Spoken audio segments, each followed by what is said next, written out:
Greetings, ladies and gents. Today we're going back to some old-fashioned gold busting. For those that are new to this, we take a video or a Reddit post, something like that out there in the community, one that promises, 70,000 gold barrel, guaranteed do this and you'll make 1 million gold. You know, the overhyped BS. You know the ones. And we see how true it actually is. So let's get into it. Now, today's journey takes us to the sunken temple, all the way over in the Swamp of Sorrows. How the hell do we get there, you may ask? If you're a mage, you can simply go to where all trolling mages send people, and that is Stonard. And then you just simply head over to the east. But for the less teleporting kind, if you're a horde, I would say the best way is to jump on the airship in Orgrimmar, heading over to Stranglethorn Vale. And then you just need to kind of fly northeast. If you're Alliance, it's a little bit more simple. You just head to Stormwind and then fly southeast. Once you're in the area of the Swamp of Sorrows, the fun is only just beginning. Because this is a temple dedicated to Hakkar. Yes, that Hakkar. And the Green Dragonfly kind of weren't particularly happy with the fact that he was trying to return to Azeroth. So they sunk the entire temple. So what you're going to see is the very top of the temple sticking out of a swamp. You want to fly down to that, head inside, and eventually, as you go through the corridors, you will reach some water. You need to dive into that water, swim on through, and eventually you will pop out deeper inside the temple, and you have access to the dungeon itself.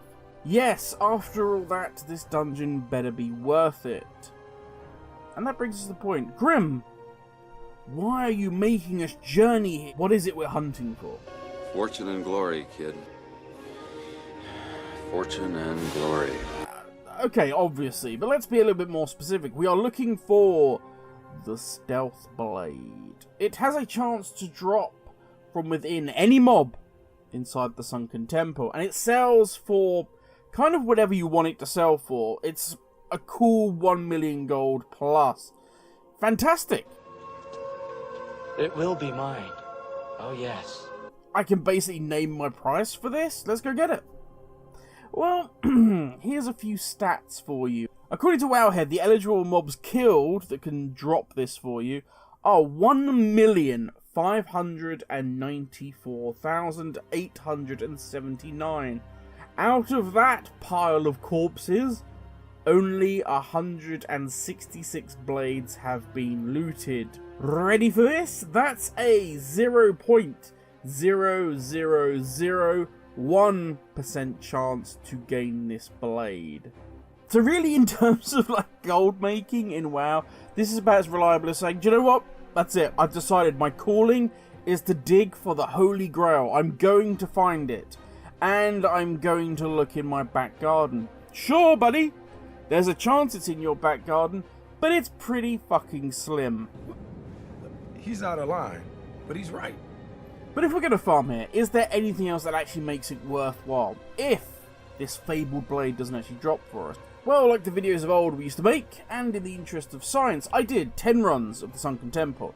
On average, it's between 2 minutes and 4 minutes per run, depending on the class and how much you're rushing about, so on and so forth.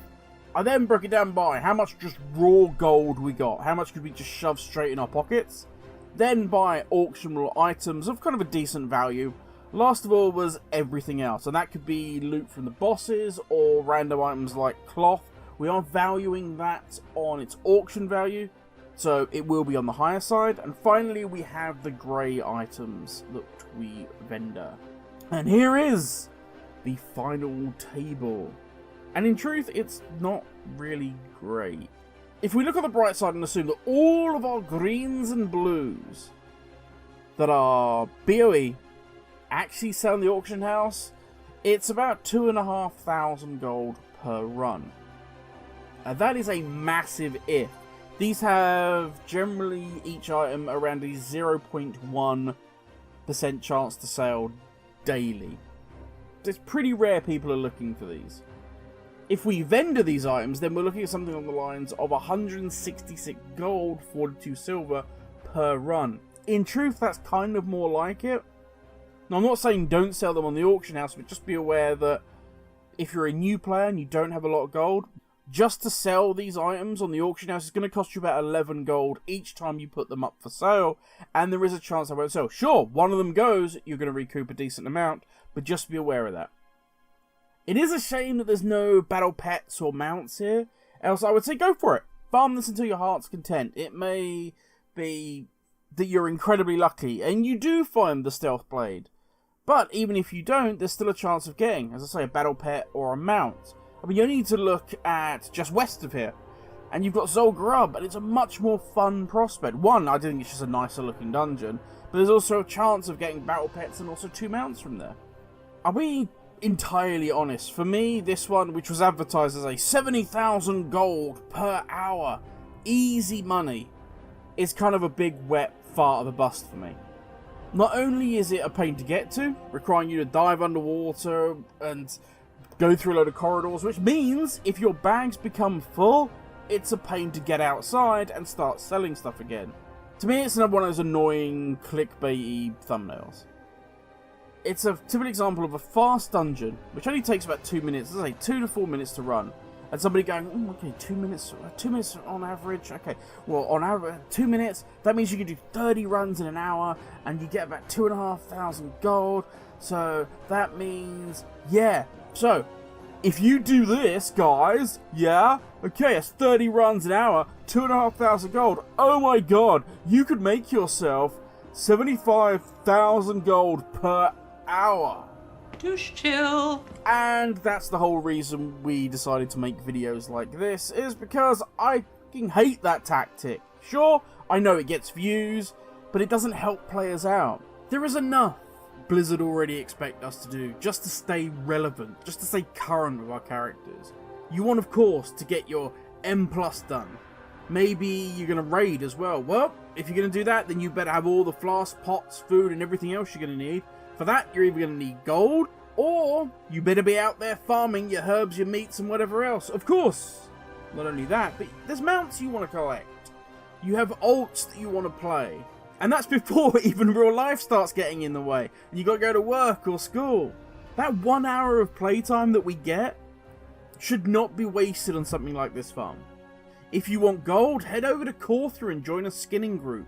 Sure, that blade could drop, and that's one hit. All of a sudden you've made 1 million gold. But the time it takes you to finally get that blade to drop, you could have made way more than 1 million gold just by farming current content for an hour a day. And of course, you may be saying, hey, but I want to get transmogs, I don't just want to go and farm leather. Then why not do runs that have a chance to gain you mounts, pets, transmogs for your own character, ones that you think look cool.